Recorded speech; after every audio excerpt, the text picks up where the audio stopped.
भाई भारत जनता है। आवश्यक सूचना, गद्दार डोनाल्ड ट्रंप का अंतिम संस्कार। अरे बाबा रे बाबा, दिनांक 1/9/25 समय 2 बजे, स्थानीय बोर्ड ऑफिस चौराहा भोपाल। हाँ मैं गद्दार हूं, हाँ मैं गद्दार हूं। अरे प्रभु भाई साहब, भारत की जनता भी एक अलग ही लेवल पे खेलती है, मतलब ऐसा खतरनाक। और सिर्फ पोस्टर नहीं लगे भाई साहब, अंतिम संस्कार हो गया हंडिया लेकर कसम से। अरे भाई लेटा मारा कसम से। अरे तुम्हारी लो आ जाओ बेटवा, यार तुम्हारी निकाल दी अर्थी। अभी 13वीं भी है, 13वीं खाया ना इनकी कसम से, बाई गॉड की कसम। ले और कर लियो बेटा, गद्दारी करोगे, हो गई तुम्हारी अंतिम यात्रा यहीं, बाई गॉड कसम से। ब्राह्मणों को गाली दे रहे थे, ब्राह्मण पहुंच गया भाई साहब हंडिया वंडिया लेके एकदम, हाँ चकाचक कर दिया तुम्हारा अंतिम संस्कार। ले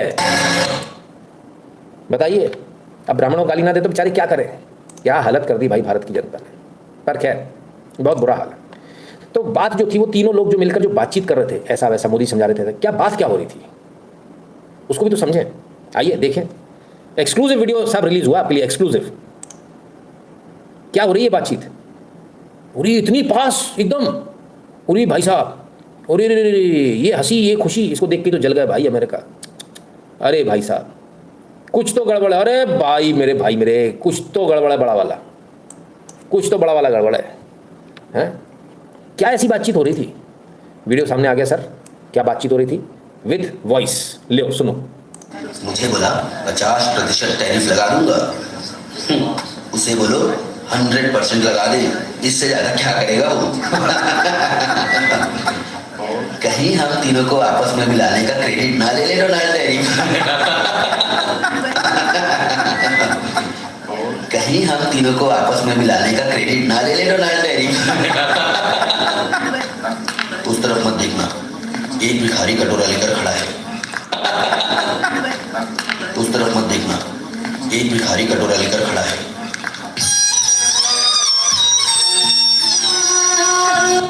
बाई गॉड की कसम, ये भाई साहब ये आज के बच्चे हैं, ऐसा खतरनाक मीम बनाते हैं, ऐसी खतरनाक डबिंग, ओफ। अब ये डबिंग चल रही है मार्केट में, ये बातचीत हुई थी 50% उससे बोलो 100 लगा दे, मजाक उड़ रहा है। उस तरफ मत देखना, उधर एक भिखारी कटोरा लेके खड़ा है, बहुत गलत हो रहा है। ये तो भारत के लोग मजाक उड़ा रहे हैं। अरे भारत पे छोड़िए भाई साहब, अमेरिका के लोग मजाक उड़ा रहे हैं, खुद अमेरिका के लोग अमेरिका के प्रेसिडेंट का मजाक उड़ा रहे हैं। और सुनिए अमेरिका के जर्नलिस्ट क्या कर रहे हैं। Friends, just like I said earlier, Mr. Taco would never get a Nobel Peace Prize. But I was wrong. Because now, I think he actually deserves it. Why? Because he did the impossible. He's the only man in history who united all powerful countries against the USA. Every single week, he's barking. I put 200% tariff. He's barking. Every single week, he's barking. Every single week, he's barking. I put 200% tariff. I can destroy China. Russia will face very severe consequences. And even he was the one who stopped the India-Pakistan war. Meanwhile, Indians are just sitting back wondering, why is this orange man barking for so long? Even I got a news that he tried to calling PM Modi 4 times, and Modi didn't answer once, not even a missed call back. And honestly, that's still better than Melania, because she didn't just ignore him, she put this orange man on permanent airplane mode. Yeah. बाप रे बाप, इतना बुरा हाल। कहते हैं कि Donald Trump को peace prize नहीं मिलना, ऐसा मैंने कहा था, लेकिन मैं गलत हूँ। उन्हें पीस प्राइज़ मिलेगा, और इस बात का पीस प्राइज़ मिलेगा कि उन्होंने 3 महाशक्तियों को एक साथ अमेरिका के खिलाफ खड़ा कर दिया, दुनिया की महाशक्तियों को। बहुत बुरी तरह से इनको ट्रोल किया है। कहते कि अब तो इनको पीस प्राइज़ मिल ही जाएगा भाई, इतने सारे लोगों को इन्होंने जोड़ दिया अमेरिका के खिलाफ। और मोदी ने इनको इग्नोर कर दिया, बोले फिर भी मेलानिया से तो बेटर ही है, उसने परमानेंट इनको एरोप्लेन मोड पर डाल दिया है। यह अमेरिका में इनका हाल है। चलिए, इससे बेहतर मीम नहीं हो सकता बताने के लिए कि एससीओ समिट में क्या हुआ। ओए होए होए होए होए, तुम 100% टैरिफ ही लेके बैठे रहे। मोदी जी उठ के चल दिए, भारत उठ के चल दिया, बोले भाई तुम्हारे टैरिफ की ऐसी की तैसी, और गिर पड़े। गिर नहीं है भाई साहब, यही होना है आपके साथ। हो गया कांड, रियलिटी में ऐसा ही कुछ हुआ है। तो बहुत परेशान है बेचारे, उनको समझ में नहीं आ रहा करें क्या। भारत ने जो चाल चली है वो इतनी खतरनाक चाल है कि फिलहाल तो इनको उससे समझ पार पाना इनकी बस की बात नहीं है। उत्तम जी आइए, स्वागत है, राम राम भैया। तो ये स्थिति है। तो क्या वाकई में ऐसा हो जाएगा, ये मीम ही खेलते रहोगे आप? प्रतीक जी आ जाओ, अब आपकी बात करते हैं। भारत ने चल दिया वो तुर्क का इक्का कि अब अमेरिका की सांसें फूलने वाली है। India bets on bullion, gold share in forex reserve rises, US treasury bill exposure cut. ओए होए होए होए होए, ये क्या हो गया? अगली न्यूज और देखो, फिर बताऊंगा क्या हुआ। India opts for golden hedge, cuts treasury bill share in forex kitty. हाँ, ये क्या हुआ? और आगे देखो, India cuts US treasury exposure, strengthens gold share in forex reserve. ओरी बाबरे बाबा, तो भारत ने अपना गोल्ड रिजर्व बढ़ा लिया। अब भारत को डॉलर नहीं चाहिए, डॉलर का रिजर्व बोले जितना उतना बहुत है। अब ये ट्रेजरी बिल कट करने हमको, डॉलर नहीं चाहिए, कागज के टुकड़े नहीं चाहिए, गोल्ड मांगता है। गोल्ड में रिजर्व अपना बढ़ा लिया, डॉलर में अपना रिजर्व कम कर रहे हैं, डॉलर पे डिपेंडेंसी खत्म कर रहे हैं, धीरे धीरे गोल्ड पर आ रहे हैं। अभी कुछ दिन पहले भारत ने, आरबीआई ने एक काम किया था जो मैंने आपको बताया था, क्या आप वॉस्ट्रो अकाउंट खोल सकते हो इंडियन रुपीज में कहीं भी। पहले उसके लिए परमिशन नहीं होती थी, बोले फ्री कर दिया। आपको जानकर खुशी होगी कि भारत के 30 से ज़्यादा वॉस्ट्रो अकाउंट खुल गए हैं इंडियन रुपी वाले, ठीक है, 30+, यानी 30 देशों में हम पहुंच गए जहां रुपी टू रुपी डीलिंग हो जाएगी, ठीक है। तो अमेरिका के ट्रंप जो धमकी दे रहे थे कि जिसने डी डॉलराइजेशन के बारे में सोचा मैं उसको नेस्तनाबूद कर दूंगा, ये वर्ल्ड वॉर है। ट्रंप साहब 3 साल पहले कहा था मैंने, 3 साल पहले, कि डी डॉलराइजेशन पे बढ़ जाओगे आप। आपने जो हरकत उस समय करी थी ना, गूगल पे बंद करके रशिया में, याद कीजिए कितना समय हो गया उस बात को। तब डी डॉलराइजेशन का टर्म लेकर आया था, मैंने कहा डी डॉलराइजेशन हो जाएगा, लोग डॉलर को पकड़ेंगे नहीं, डर जाएंगे लोग। व्यापार बड़ा सेंसिटिव होता है, व्यापारी बहुत डरा हुआ डरपोक आदमी होता है, वो तुरंत अपना हाथ खींच लेता है वहाँ से। और आपने अपनी एस्टेसी करा ली और अपनी एस्टेसी और कराए चले जा रहे हैं ऑरेंज मैन, अभी आपकी और एस्टेसी होनी बाकी है। तो भारत ने गोल्ड में अपना रिजर्व बढ़ा लिया और डॉलर पे जो उनका जो अपना जो था एक आत्म जो निर्भरता थी उसको खत्म कर दिया। अब आत्मनिर्भर भारत बढ़ेगा आगे, हम बढ़ेंगे तो गोल्ड में बढ़ेंगे या फिर हम कम से कम डॉलर में तो नहीं बढ़ेंगे। विकास साहनी जी बहुत बहुत धन्यवाद, क्लियर है। So it was long over due. जो लोग मुझे इतने समय से सुनते हैं, आज सोचिए क्या आप उस समय सोच भी पा रहे थे जब मैंने बोला था डी डॉलराइजेशन हो जाएगा? मुझे तो अभी तक याद है, बहुत सारे लोगों ने ट्रोल कर दिया था, बोले समझ में भी आता है क्या बोलते हो, डी डॉलराइजेशन हो जाएगा। आज पूरी दुनिया, भारत तो छोड़ो, पूरी दुनिया में डी डॉलराइजेशन हो रहा है। मैंने क्या कहा था, यूपीआई चलेगा दबाकर। यूपीआई चल रहा कि नहीं चल रहा बताओ? खाड़ी देशों में भी यूपीआई पहुंच गया, वहां भी चल रहा है, कुतरी में भी चल रहा, बाकी तो छोड़ो, ठीक। अब आइए और जगहों पर। किसी ने सपने में नहीं सोचा था कि भारत रुपये में डील करेगा, रुपये में बिजनेस हो। आज वो रुपये में बिजनेस हो रहा है, ठीक है। प्रॉब्लम क्या है सर, हम इस चीज को मानते ही नहीं कि ऐसा हो जाएगा। हमारे दिमाग के अंदर एक मेंटल ब्लॉकेज है कि नहीं डॉलर से तो कुछ हो नहीं, इतना बड़ा देश है ऐसा कर देगा, वैसा कुछ नहीं कर पा रहा। सिर्फ बैठ के मन मसक के बैठ गए, कुछ नहीं हो रहा, कोई नहीं सुन रहा तुम्हारी दादागिरी, तुम्हें जितना टैरिफ लगाना लगा लो। आज क्यों नहीं बढ़ा दिया टैरिफ? आज तो भारत आराम से पुतिन से मिल रहा है, गले मिल रहा है, सब कुछ हो रहा है, क्यों नहीं कर लिया कुछ? सर ऐसा है, भारत अपने रास्ते पर चल रहा है और भारत को किसी से कोई फर्क नहीं पड़ रहा, और इनसे भी नहीं पड़ रहा। ये जो खड़े हैं, अरे बहुत बुरा हुआ इनके साथ। वैसे उस तरफ मत देखना, उधर एक भिखारी खड़ा कटोरा लेके, राम राम राम, ठीक है। तो जो आपको न्यूज़ दी थी सही दी थी सर, गलत तो नहीं दी, बराबर। अभी आगे चलिए, अभी खत्म थोड़ी हुआ, ऐसी समेटे तो क्या हो गया, छोड़ेंगे थोड़ी, बैंड बजाकर रख दिए पाकिस्तान। हाल ही में हमने पहलगाम में टेररिज्म का बहुत ही घिनौना रूप देखा। इस दुख की घड़ी में जो मित्र देश हमारे साथ खड़े रहे, मैं उनका आभार व्यक्त करता हूं। यह हमला केवल भारत की अंतरात्मा पर ही आघात नहीं था, यह मानवता में विश्वास रखने वाले हर देश, हर व्यक्ति को खुली चुनौती थी।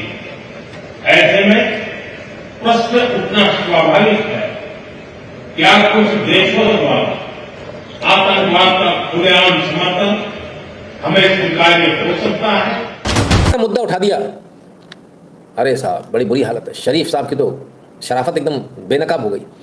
कल्पना भी नहीं करी होगी शरीफ साहब ने कि एससीओ समिट में ऐसी बात हो जाएगी। क्या हम ऐसे आतंकवाद का समर्थन करना चाहिए? क्या हम ऐसे आतंकवाद को सहेंगे? हमें स्वीकार्य हो सकता है?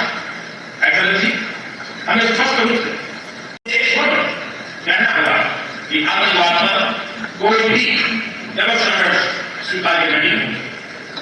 हमें मिलकर आतंकवाद का हर रंग में, हर रूप में विरोध करना, ये मानवता के प्रति हमारा दायित्व है।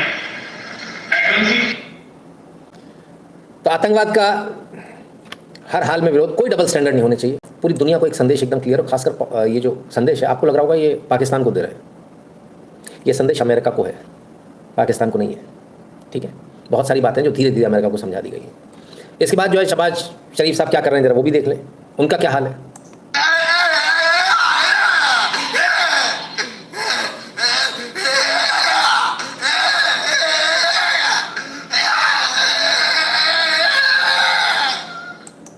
ये तो होना ही था, इसमें कौन सी नई बात है, पागल हो ही जाएगा आदमी चिल्ला चिल्ला कर।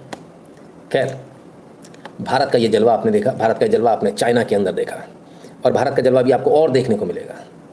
अभी तो बहुत बैटिंग लाइनअप बाकी है, आप मेहनत करना सीख लो बस, ठीक है, आपको मेहनत करनी है। चलिए साहब, कोई जैपनीज मिले, सुने क्या कह रहे हैं। And India has to work closely to cooperate each other to improve ourselves.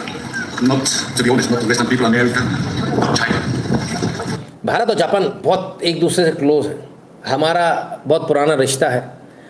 Western people से अपनी नहीं बनेगी, अपनी मतलब इनकी और हमारी, हाँ, और चाइना से भी नहीं बनेगी। Why do you think so? どうしてそう思ってるんですか? Why? We can share, not 100% same, but very close common sense. Relation. Yes, and common sense Common is sense. very important. We cannot share with Chinese. Their common sense is different. Totally different world. Totally different world. You know Chandra Bose. He's also, I think he's also Bengali. Yes. Right? Yes. So Japanese like him and Chandra Bose. Yes, Chandra Bose. I've been to India more than 10 times. Many places. Great. तो कहते हैं मैं भारत बहुत बार आया, कई बार आया, चीनियों से नहीं बनेगी बात, उनका कॉमन सेंस अलग है, हमारा कॉमन सेंस एक जैसा है। मतलब कॉमन सेंस मतलब ओवरऑल विचार है ना, वो हमारे एक जैसे। चाइना से नहीं बनेगी बात, भारत चाइना के साथ भी डील कर रहा है और जापान के साथ भी डील कर रहा है, और ज़बरदस्त डील कर रहा है। यही खासियत है, और इसी प्रकार से हमको आगे बढ़ना चाहिए। अगर उनकी नहीं बन रही है तो आपस में देखें, हमें उसमें पढ़ने की ज़रूरत ही नहीं है। आइए, चाइना से एक वीडियो आ रहा है। क्यों चाइना भी इंपॉर्टेंट है? इसलिए इंपॉर्टेंट है क्योंकि आपको समझना चाहिए। ये देखिए, बहुत कुछ हमें सीखने को मिलेगा। चाइना में आजकल फैक्ट्री के अंदर ये घर बनने लगे, सीमेंट कंक्रीट बना हुआ आएगा पूरा कंप्लीट, और ये खटाखट लगाना है। 2 दिन में ये पूरे घर तैयार हो जाते हैं, इस प्रकार से 2 दिन में। और आप अपना डिज़ाइन दे सकते हो, सब कुछ दे सकते हो, वो बिल्कुल वैसा बनकर आएगा आपके डिज़ाइन अनुसार। जिस घर को बनने में 1 साल लग जाता है भारत में, वो घर यहाँ 2 दिन में बन जा रहे हैं sir. Only 2 days it will take. 1 दिन में लगभग स्ट्रक्चर पूरा हो जाता है, दूसरे दिन में जो है इसको कंप्लीशन पे पूरा ले आते हैं, फिनिशिंग करके। mm to mm जो है इसकी फिनिशिंग होती है, और देखने में ऐसा नहीं कि कोई ख़राब लगता है, बिल्कुल ओरिजिनल घर जैसा, जैसा आपका पक्का घर होता है वैसा। ये लो, फ्लोर भी बाकायदा सीमेंट का मिलेगा, सब कुछ मिलेगा। अपना डिज़ाइन दे सकते हैं, उस डिज़ाइन के अनुसार बन जाता है सब कुछ फैक्ट्री में। भारत में भी इसको करना चाहिए। भारत में लेबर कॉस्ट सर इससे बहुत, लेबर की प्रॉब्लम भी खत्म, लेबर कॉस्ट भी कम हो जाती है, यानी सस्ते पड़ते हैं घर, है ना। उम्मीद करेंगे जल्दी भारत में भी ये शुरू हो। चलिए, और भी बहुत कुछ शुरू होने वाला है भारत में, देखें क्या। गौतम अडानी की कहना है कि स्टेल्थ फाइटर जेट 15,000 करोड़ के प्रोजेक्ट पर दांव लगाने की तैयारी। परियोजना के लिए आवेदन करने वाली है, 15,000 करोड़ की परियोजना है लड़ाकू विमान की, उसमें आवेदन करने वाली है अडानी की कंपनी।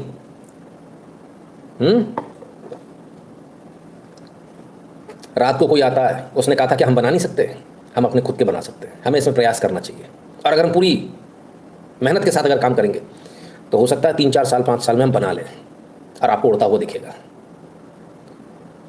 तब बहुत सारे लोगों को लगा होगा, अरे कैसी दूर की कौड़ी, क्या बात कर रहे हो आप, हैं? उतर आए सर लोग, और मैं आपको लिख कर देता हूँ 5 साल, मैं भी यहीं हूँ, आप भी यहीं हूँ, कहीं नहीं जाने वाला मैं।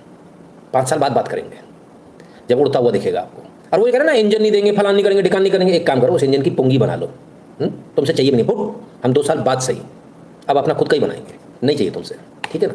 कोई ऐसी चीज़ नहीं है जो हम नहीं कर सकते, दिमाग से निकाल दो। हम हर वो काम कर सकते हैं जो पूरी दुनिया कर सकती है, हम हर वो काम कर सकते हैं जो दुनिया में कोई नहीं कर सकता, चाहे वो मून पर लैंडिंग हो, चाहे मार्स पर लैंडिंग हो, ठीक है, क्लियर है। देखते जाइए, अभी तो बहुत कुछ बाकी है, अभी तो शुरू हुआ है। बस आपको ध्यान रखना, आपको क्या करना है, आपको प्रगति के साथ खड़े रहना है। अब इस सब के बीच जेट भी भारत बना लेगा, सब कुछ करेगा, अमेरिका क्या करे, फंस गया। ध्यान भटकाने के लिए कुछ तो करना है, तो ध्यान भटकाने का तरीका ये रहा। The greatest threat that has been seen in our continent in the last 100 years. 8 military vessels with 1,200 missiles and a nuclear submarine are pointing to Venezuela. Venezuela की तरफ उनका कहना है कि 8 वॉरशिप और 1200 मिसाइल, जिसमें न्यूक्लियर सबमरीन भी, Venezuela की तरफ पॉइंट करके खड़े कर दिए हैं अमेरिका ने। अंग्रेजी कहावत है, friend in need is friend in deed. Venezuela से हमारी ज़्यादा अच्छी दोस्ती तो है नहीं, लेकिन बहुत कुछ हो सकता है। भारत को इसमें रोल प्ले करना चाहिए, मेरी दिली इच्छा है, क्योंकि यही वो समय है, सही समय है जब आप अपनी महारत दुनिया को दिखा सकते हो। यही वो समय है जब आप बता सकते हो कि we are the world leaders. आप में से बहुत सारे लोगों को अपनी ताकत का अंदाज़ा भी नहीं। आप में से बहुत सारे लोग सोच रहे होंगे, अरे क्या बोल रहे हैं, कैसे लड़ पाएंगे हम? आप गलत फहमी में। And once it will start, भाई साहब रोकना मुश्किल हो जाएगा, परेशान हो जाएगा अमेरिका। और मैं आपको बता दूं, रशिया तो बल्ले बल्ले कर रहा होगा। ठीक है ना। वेनेजुएला के पास बहुत ऑयल है, हम उसकी मदद कर सकते हैं, क्योंकि हमारे पास वो पेमेंट हो जाएगा हर मिसाइल का, आप उसकी चिंता ना करें। ठीक है ना। चलिए, तो क्या भारत को इससे कोई नुकसान नहीं होगा? भारत को कुछ नुकसान हो रहा है। कहाँ नुकसान हो रहा है एक्सपोर्ट का? The seafood industry in Tamil Nadu's Tuticorin district is facing a major setback after the 50% tariff hike by the Trump administration came into effect on Wednesday. Seafood traders in the district say their US counterparts have cancelled many orders, resulting in significant losses. Tamil Nadu almost around 500 to 600 tons of product has been returned, and the US buyers has stopped taking delivery of it. So we have to request our shipping liners to recall those products, and it's worth around 60 to 70 crores. The other countries, India is already doing business. It's all very small countries with lesser population. So avoiding the US market is a very big trouble for the Indian exporters. The traders have appealed to the government to intervene and address their concerns, since according to them, livelihoods of lakhs of workers associated with the industry are at risk. It has been increased to 8.5 plus 50%, totally to 8.5%. And for other products like squids, octopus and other fishes, there was zero import duty in US. Now, an additional 50% that we paid, which is a very big percentage for the Indian manufacturing exporters. तो जो है तमिलनाडु के लोग hit हो गए, और ऐसे hit हो गए कि जो सी फूड जो वहाँ से बेचते थे, खासकर जो प्रॉन्स वगैरह जो बाहर बेचते थे, उसको लेकर उनको काफ़ी हिट हुआ। तो और बहुत सारे मार्केट ढूंढने चाहिए, बिल्कुल छोटे छोटे मार्केट ढूंढिए, सब जगह भेजिए जहाँ पॉसिबल नहीं, थोड़ा अपने रेट लोअर कर लीजिए। आज मैं किसी एक सज्जन से बात कर रहा था, उनके शूज़ का काम है, वो एक्सपोर्ट करते थे, उनका अमेरिका जाता था एक्सपोर्ट होकर, है ना। तो वो बड़े दुखी थे कि जो है एक्सपोर्ट बंद हो जाएगा, मेरे शूज़ बंद हो जाएंगे। उनके शूज़ मैंने पूछा लागत क्या आती बनाने में, तो इट वॉज समवेयर अराउंड 500-550 लागत। इसका मतलब शूज़ का क्वालिटी सोच लीजिए आप कितनी है, और तकरीबन 2,500 में बेचते थे। मैंने कहा लागत वही रखिए, क्वालिटी वही रखिए, सस्ते में बेच दीजिए, 1,000 रुपये में किसी दूसरी कंट्री में बेच दीजिए। उसके लिए तैयार नहीं होता, आपको रेट्स थोड़े कम करने पड़ेंगे, अपने मार्जिन को श्रिंक करना पड़ेगा, नए मार्केट ढूंढने होंगे। अमेरिका के भरोसे आप नहीं बैठ सकते, बैठेंगे तो आपका नुकसान हो जाएगा, पहली बात। दूसरी बात, ये तमिलनाडु है ना जहाँ मंदिर टूटते हैं, ये वही तमिलनाडु है ना जहाँ भगवान को गाली दी जाती है, जहाँ सनातन को खत्म करने की बात की जाती है। सर सनातन तो खत्म नहीं हो रहा, भगवान तो खत्म नहीं हो रहा, मंदिर तो खत्म नहीं होने वाले, आप कितने भी तोड़ दो। ये वही है ना तमिलनाडु जहाँ मंदिरों के पैसे को कब्जा करने की सोच रहे थे। भगवान का न्याय है ये, इसलिए कभी ऐसा करना नहीं चाहिए भगवान के साथ। आइए एक और, चलिए आगे चले, उससे पहले आपको याद दिला दें www.nitinshukla.in पर आपको जाना है। वहाँ पहुँचकर आपको QR कोड मिलेगा, QR कोड को आप स्कैन कीजिएगा, अपना अमाउंट भरिएगा, एड नोट में जाकर नाम और नंबर लिखिएगा, उसके बाद सेंड कीजिएगा। सोशल मीडिया के तमाम सारे प्रोफाइल मिल जाएंगे, इनको फॉलो कर लीजिएगा। टेलीग्राम और व्हाट्सएप के चैनल को ज्वाइन कर लीजिएगा बटन दबाकर, और जो भारत के बाहर है वो पेटीएम और पेपाल वाला बटन दबाकर अपना पेमेंट करने का कष्ट करें। कोई कह रहे हैं सर चाइना